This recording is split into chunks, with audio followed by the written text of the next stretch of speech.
राम राम दाहश्यमती राम राम राम दाहश्यमती राम. कैलासाच्या पायथ्यावरून शिखरापर्यंत निरीक्षण करतो काय ओंकारापासून ध्वनी, ध्वनीपासून माया, त्रिगुण रजस सत्व आणि तम हे 3 गुण निर्माण झाले. ब्रह्मदेवाने उत्पत्ती कार्य सुरू केले. मानव सर्व ठिकाणी ब्रह्मदेव ध्यानस्थ बसले. त्याच वेळी कैलासाचा नाव म्हणजे मी शिवशंभू तिथपर्यंत गेलो आणि वीरांची तशी हाक मारिली. माझ्या हाकेला होकार दिला नाही म्हणून माझ्या हाती असलेला जगवंश सोडला गेला. त्यावेळी वीरांजीचे 100 धडापासून तुटले गेले. ते 11 विक्रा असे कृत्य बनिले.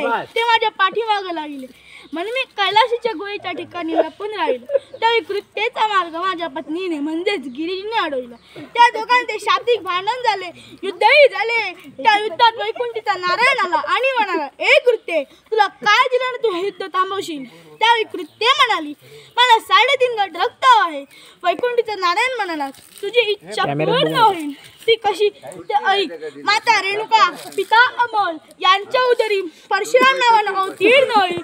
पृथ्वी 21 वेळा निश्चित होईल. त्यावेळी पहिला गट रक्त पूर्ण होईल. माता कौशल्या पिता दशरथ यांच्या उदरी जन्म घेऊन 14 वर्षाचा वनवास बघून लंकाधीश रावण तिथे चौर्य कर्म करणार. त्यावेळी दुसरा गट रक्त पूर्ण होईल. माता देवकी पिता वसुदेव यांच्या उदरी कृष्णा नावानं अवतीर्ण होईल.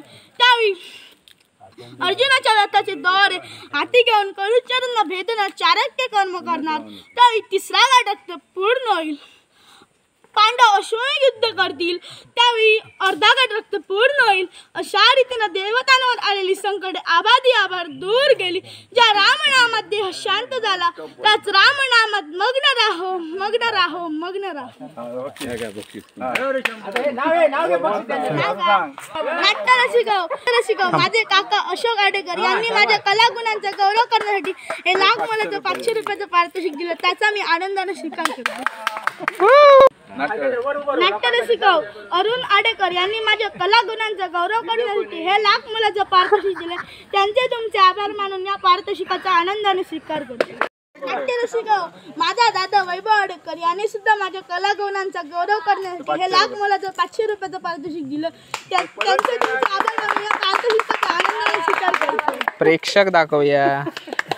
खूप असत मारे.